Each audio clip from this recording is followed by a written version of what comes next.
Dimuliakan Allah Subhanahu wa taala, kalau kita ditanya kenapa kita harus berakhlak kepada Rasulullah Muhammad SAW, karena di dalam ayat Al-Quran Allah menyampaikan ada sebuah perintah.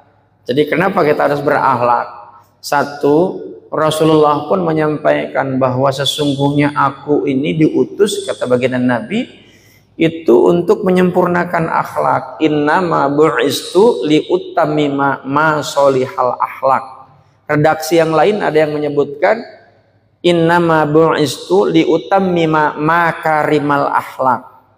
Makanya BUMN pas itu menggunakan BUMN akhlak, meskipun ada akronimnya supaya menyesuaikan dengan kondisi, dengan perusahaan. Jemaah yang dimuliakan Allah Subhanahu wa taala, akan tetapi ketika kita memahami tentang akhlak yang sebenarnya yang disampaikan oleh Rasulullah, maka akhlak BUMN itu akan tercover semuanya. Tapi kalau akhlak BUMN saja, maka semuanya belum tentu akan tercover dari akhlak yang diharapkan oleh Allah dan juga Rasulullah SAW. Di dalam ayat Al-Quran surat ketiga, yaitu surat Ali Imran ayat 31, Allah menyampaikan, Qul in kuntum tuhibbunallah fattabi'uni yuhibbukumullah wa yaghfir lakum dzunubakum wallahu ghafurur rahim. Kita ini diperintahkan oleh Allah untuk mencintai Allah, dan wujud kecintaan kita kepada Allah, kita ini harus mencintai Rasulullah dengan kita ini mengikuti akhlak Rasulullah. Ya, fattabi'uni yuhibbukumullah.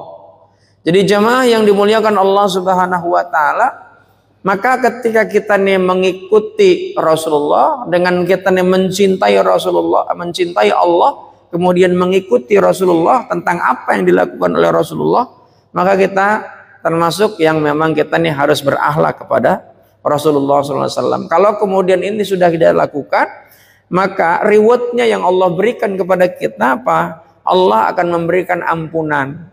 Kenapa ampunan ini menjadi sesuatu yang digarisbawahi oleh Allah Subhanahu wa taala? Karena Allah pun memberikan informasi kepada kita bahwa baginda Nabi menyampaikan kulu bani Adam khoto, bahwa manusia ini tempatnya salah. Bani Adam itu adalah keturunan Nabi Adam, namanya manusia, maka sebutnya Bani Adam. Nama lainnya adalah manusia. Nah, jemaah yang dimuliakan Allah Subhanahu wa taala, redaksi yang lain Rasulullah menyampaikan al-insan makhlul khata' wa nisyan. Manusia ini tempatnya lupa dan salah. Makanya kalau manusia menganggap dirinya benar terus, itu bukan manusia, itu malaikat. Malaikat itu benar terus. Sami'na wa ata'na itu malaikat. Kalau manusia ini tempatnya salah. Nah, akan tetapi jangan terus-terusan salah. Maka diturunkan risalah supaya kita ini tidak terus terjebak dengan salah. Maka supaya tidak terjebak dengan salah, maka diturunkan risalah. Risalah itu apa yang diperintahkan oleh Allah? Maka kita ini saling mengingatkan dalam kebenaran, saling mengingatkan dalam kesabaran. Maka kalau yang namanya saling, nggak ada yang lebih, posisinya sama. Saya antara jamaah sama posisinya, nggak ada bedanya. Cuma bedanya saat ini hanya sedang duduk aja di depan. Jadi nggak ada bedanya. Bisa saja salah, sangat mungkin salah. Nah, sebab itulah kritik, saran, pertanyaan itu memang penting. Supaya apa? Supaya tidak terlarut-larut dalam kesalahannya. Dan orang yang baik adalah orang yang bukan berarti tidak pernah melakukan kesalahan, tapi orang yang baik, apalagi yang terbaik, adalah orang yang menerima terhadap kritik dan saran untuk membangun. Nah, sebetulnya jamaah yang dimuliakan Allah Subhanahu wa taala, kita ini kalau ditanya kenapa kita ini harus berakhlak, dan akhlak kita ini seperti apa, dan kenapa kita harus berakhlak kepada Allah, itu sudah kita bahas. Kenapa kita harus berakhlak kepada Rasulullah, ini yang akan kita bahas. Yang kedua, kenapa kita harus berakhlak kepada Rasulullah Muhammad SAW? Ini pun karena ada perintah dari Allah. Dan perintahnya secara khusus, yaitu kepada orang yang beriman. Ya ayyuhalladzina amanu ati'ullaha wa ati'ur rasul wa ulil amri minkum.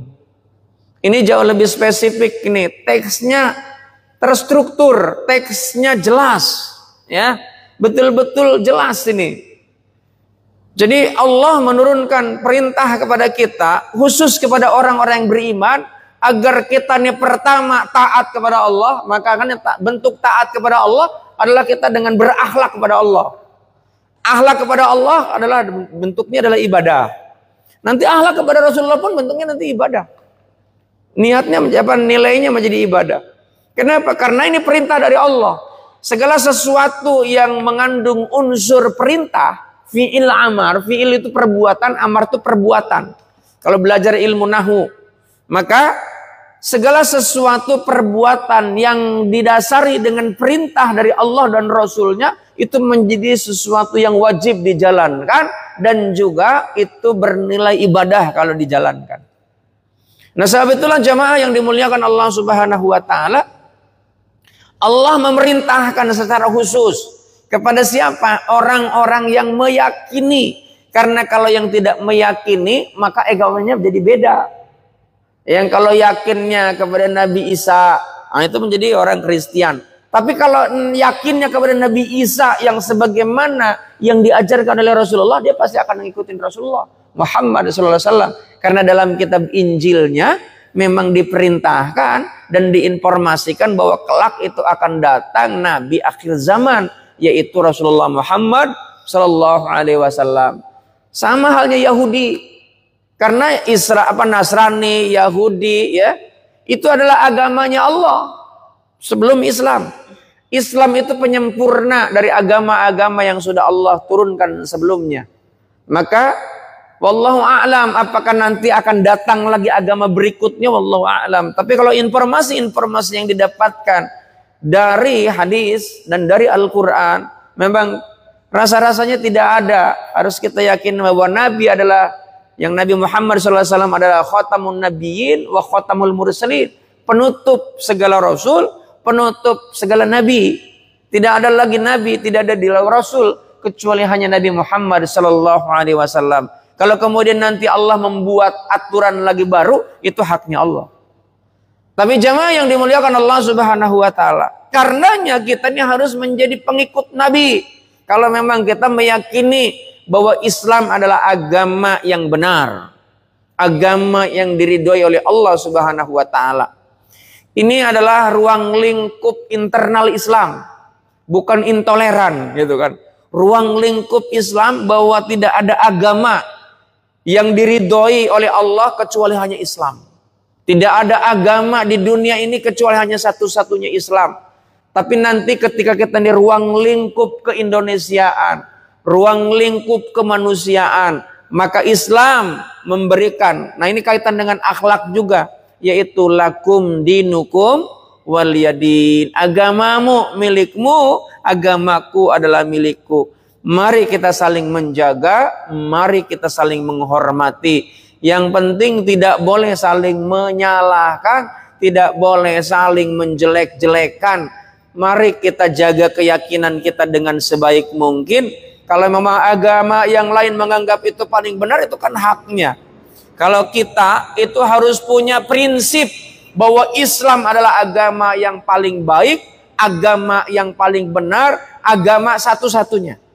Dan agama Islam itu yang bawa adalah Rasulullah Muhammad Sallallahu Alaihi Wasallam. Itu yang harus kita tanamkan. Makanya ketika kita iman, sudah kita pilih keimanannya adalah iman kepada Allah dengan agama risalahnya yang diturunkan kepada Rasulullah, namanya dinul Islam, maka kita pun harus menghormati siapa yang membawa tentang risalah itu dari Allah Subhanahu wa taala. Dan risalah itu yang bawa adalah Rasulullah Muhammad Sallallahu Alaihi Wasallam. Makanya perintah dari Allah, hai orang-orang yang beriman, taatilah Allah, taatilah Rasul, dan taatilah ulama. Ulil amri minkum itu adalah ulama. Maka di sini dijelaskannya, diterjemahkannya adalah ulil amri di antara kamu. Maka ada yang menerjemahkan ulil amri itu ada pemerintah, aparat. Tapi jumhur ulama itu lebih menekankan ulil amri itu adalah ulama, karena ini masih satu kesatuan. Kalau dalam redaksi hadis itu apa yang disampaikan, bahwa al ulama warasatul anbiya, bahwa ulama ini adalah pewarisnya para nabi. Karenanya pewaris para nabi, maka kita nggak akan mungkin tahu tentang nabi kalau kita ini nggak ngikutin ulama dan kita tidak belajar kepada ulama. Nah, sebetulnya jamaah yang dimuliakan Allah Subhanahu wa taala, nanti dalam kajiannya ulama itu yang seperti apa yang harus kita ikuti, tapi bukan saat ini. Nah, kemudian jamaah yang dimuliakan Allah Subhanahu wa taala, kaitan dengan yang namanya mencintai Nabi tersebut dalam berakhlak kepada Rasulullah SAW, jemaah yang dimuliakan Allah Subhanahu wa taala, maka kita nih mencintai kepada Rasulullah SAW dalam bentuk akhlak kepada Rasulullah ini, jemaah yang dimuliakan Allah Subhanahu wa taala, ini ada beberapa pendapat ulama. Salah satunya ada ulama yang bernama Ibnu Rajab Al-Hambali. Beliau ini yang dikenal dengan Imam Hambali. Bahwa dalam berakhlak kita kepada Rasulullah SAW, ya, dalam berakhlak kepada Rasulullah SAW, jemaah yang dimuliakan Allah Subhanahu wa taala, maka ada beberapa yang harus kita perhatikan, ya. Apa yang harus kita perhatikan? Bahwa akhlak kepada Rasulullah itu, kenapa harus kita akhlak kepada Rasulullah? Karena jemaah yang dimuliakan Allah Subhanahu wa taala, akhlak kepada Rasulullah ini ada beberapa yang harus kita lakukan, ya. Apa yang harus kita lakukan? Menurut seorang ulama yang bernama Imam Hambali, bahwa akhlak kepada Rasulullah bentuknya adalah satu, menjadikan Rasulullah SAW sebagai teladan terbaik dalam hidup kita. Kenapa? Karena Al-Quran menyampaikan, laqad kana lakum fi Rasulillah uswatun hasanah. Jadi jemaah yang dimuliakan Allah Subhanahu wa taala, bahwa Rasulullah ini adalah sebagai uswah. Jadi kalau kita nih, apa yang kita lakukan, termasuk kita bagaimana cara beribadah, bagaimana cara kita bertutur kata, bagaimana cara kita berjalan, bagaimana cara kita tidur, bagaimana cara kita makan, bagaimana cara kita berpakaian, itu harus ngikutin Rasulullah. Sebagaimana yang Allah sampaikan di dalam Al-Quran, laqad kana lakum fi Rasulillah uswatun hasanah. Bahwa yang namanya role model, ya, role model itu adanya pada diri Rasulullah, bukan pada diri yang lain. Jadi jemaah yang dimuliakan Allah Subhanahu wa taala, karenanya segala aspek gerak langkah kehidupan kita ini dianggap berakhlaknya ngikutin Rasulullah atau tidak, jemaah yang dimuliakan Allah Subhanahu wa taala, maka itu harus ada role modelnya, harus ada contohnya. Dan contohnya akhlak, perilaku dalam kebaikan yang kita lakukan itu hanya kepada Rasulullah Shallallahu Alaihi Wasallam. Kalau kita memang ingin berakhlak kepada Rasulullah Shallallahu Alaihi Wasallam, tidak ada yang lain. Jadi hanya Rasulullah satu-satunya teladan. Yang kedua, bahwa kita ini akhlak kepada Rasulullah bentuknya, bahwa kita ini melakukan hal-hal yang kita lakukan itu adalah hal-hal yang dicintai oleh Rasulullah dan juga dilakukan Rasulullah. Makanya ini bukan dalam rangka untuk membahas tentang khilafiyah. Segala sesuatu yang tidak dilakukan oleh Rasulullah, ada kelompok tertentu yang mengatakan dia tidak mau untuk melakukan. Karena segala sesuatu yang tidak dilakukan oleh Rasulullah itu dianggap bid'ah. Tapi sekali lagi, memang ini jadi perbedaan pendapat, ya kan, di kalangan para ulama yang akhirnya muncul dengan yang namanya, oh ini nggak boleh, yang ini boleh, yang ini boleh, yang ini boleh, yang ini nggak boleh. Meskipun nanti terkait dengan apa yang dilakukan oleh Rasulullah ini, jemaah yang dimuliakan Allah Subhanahu wa taala, Rasulullah ini kan ada yang memberikan sebagai suri toladan itu ada dalam bentuk lisan, ada dalam bentuk perbuatan, ada dalam bentuk persetujuan, ada dalam bentuk cita-cita. Ya. Jadi jamaah yang dimuliakan Allah Subhanahu wa taala, dalam bentuk kata-kata itu namanya sunnah qauliyah. Ya, sunnah qauliyah. Sunnah itu yang melekat pada diri Rasulullah. Jadi ada ulama namanya Syekh Muhammad Al-Baghawi yang mencoba menyoroti tentang ayat Al-Quran surat ke-18 ayat 110. Di dalam surat ke-18 surat Al-Kahfi ayat 110 Allah menyampaikan, faman kana yarju liqa'a rabbih falyamal 'amalan shalihan wa la yusyrik bi ibadati rabbih ahada. Bahwa salah satu syarat untuk bisa jumpa kelak dengan Allah itu dua syaratnya. Apa itu? Falyamal 'amalan shalihan. Nih Syekh Muhammad Al-Baghawi mencoba menjelaskan yang disebut dengan amal soleh itu apa?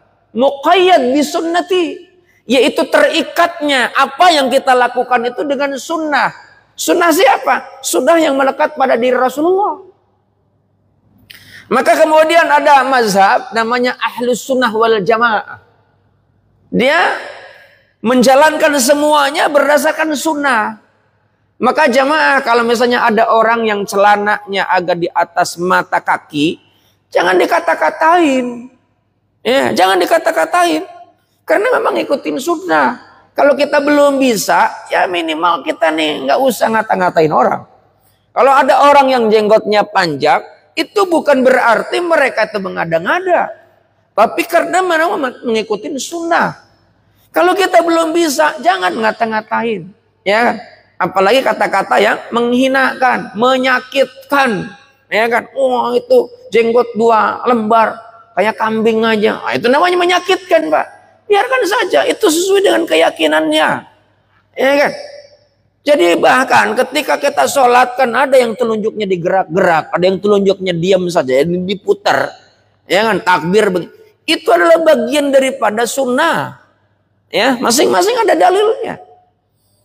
Jadi jemaah yang dimuliakan Allah Subhanahu wa taala, mereka melihat dari perspektif, dari cara pandang yang berbeda. Kita ini, ya makanya semakin kita ini akan luasnya wawasan, semakin kita banyak pengetahuan, kita semakin wisdom, semakin bijak. Sehingga kita nih nggak hanya satu guru kita ngaji, banyak pihak yang kita pelajari. Sehingga kita nih punya sikap toleran, punya sikap kita nih memberikan penghormatan dan penghargaan kepada yang lain. Nah, jemaah yang dimuliakan Allah Subhanahu wa taala, sering terjadi konflik, Pak, untuk kita menjalankan ajaran agama. Itu karena kita ini keterbatasan pemahaman, ya, piciknya pengetahuan, sehingga kita ini menganggap kita benar, yang lain salah, yang kemudian itu diperlihatkan oleh kita dengan kita menuduh dan memojokkan yang lain, dan itu berbahaya. Yang kemudian akhirnya karena ini prinsip masing-masing, yang itu membuat menjadi orang menjadi konflik. Al-Quran sebetulnya mengakomodir, Pak, tentang perbedaan itu. Ya. Maka lihat di dalam Al-Quran surat ke-2 ayat 148, ya. Walikulli ummatin huwa muwalliha fastabiqul khairat. Ya. Jadi jamaah yang dimuliakan Allah Subhanahu wa taala, itu sebetulnya Allah memberikan akomodir, Pak. Masing-masing itu punya kiblatnya. Ya, punya kiblatnya. Punya keyakinannya. Punya prinsipnya. Tapi prinsip mereka itu tujuannya apa? Untuk fastabiqul khairat, ya, berlomba-lomba dalam kebaikan. Jadi kalau ada beda pendapat nggak apa-apa, nggak usah kita permasalahkan, ya kan? Jadi jamaah yang dimuliakan Allah Subhanahu wa taala, maka kita ini dianggap berakhlak kepada Rasulullah ketika apa yang kita lakukan ini mengikuti apa yang dilakukan oleh Rasulullah. Ketika kita berucap, ucapannya pun mendengarkan ucapan Rasulullah. Jadi jamaah yang dimuliakan Allah Subhanahu wa taala, gerak langkahnya itu mengikuti Rasulullah. Kemudian yang ketiga, kita senantiasa sebagai wujud akhlak kepada Rasulullah yang kemudian kita munculkan dengan rasa cinta, wujud realnya adalah ketika kita nih senang bersolawat. Dan bahkan ketika nama Nabi Muhammad SAW disebutkan, dia bersolawat kepada Rasulullah. Ya kan? Makanya lihat, mengucapkan sallallahu alaihi wasallam atau sallallahu alaihi wa ala alihi wa sahbihi ketika menyebut nama Muhammad sallallahu alaihi wasallam. Bahkan dalam hadis Rasulullah, sebakhil-bakhilnya manusia bukan orang yang jarang sedekah dalam bentuk uang, bukan materi atau senyum. Tapi sebakhil-bakhil manusia, kata baginda Nabi, adalah orang yang ketika disebut nama Nabi Muhammad SAW, tapi dia berselawat. Dan bahkan pernah Rasulullah suatu ketika dia naik ke sebuah mimbar. Sebelum beliau ini menyampaikan apa yang ingin disampaikannya, naik tangga pertama, Rasulullah mengucapkan amin. Tangga kedua, ngucapin amin lagi. Tangga ketiga, ngucapin amin lagi. Selesai berbicara, selesai berkhutbah, Rasulullah turun dari mimbar, ditanya oleh para sahabat, "Ya Rasulullah, gerangan apa yang kau ucapkan? Kami tidak sedang berdoa dan aku pun tidak mendengar engkau berdoa dan tidak ada orang yang berdoa. Tapi kenapa engkau mengucapkan amin?" Karena amin itu biasanya, Pak, itu mengiyakan, ya, merestui, ya, agar Allah mengabulkan dengan apa yang didoakan, baru mengucapkan amin, gitu kan. Tapi ini nggak ada. Tapi Rasulullah kemudian menyampaikan, "Wahai sahabatku, tahukah engkau bahwa tadi ketika aku menaiki tangga demi tangga untuk saya bisa berbicara di depan podium tersebut, bahwa tadi malaikat Jibril datang." Ya. Dan malaikat Jibril menyampaikan, celaka orang yang datang Ramadan sampai berakhir, itu dia tidak diampuni dosanya. Kata Rasulullah, amin. Gitu kan. Ramadan udah lewat, ya kan. Kemudian yang kedua, celaka orang yang punya orang tua masih lengkap, ya, ayah dan ibu, atau tinggal sebelahnya, tapi tidak menghantarkan orang tuanya untuk masuk surga. Artinya dibiarkan tuh orang tua tuh jauh dengan Allah. Maka jemaah yang dimuliakan Allah Subhanahu wa taala, Rasulullah pun mengucapkan amin. Ya.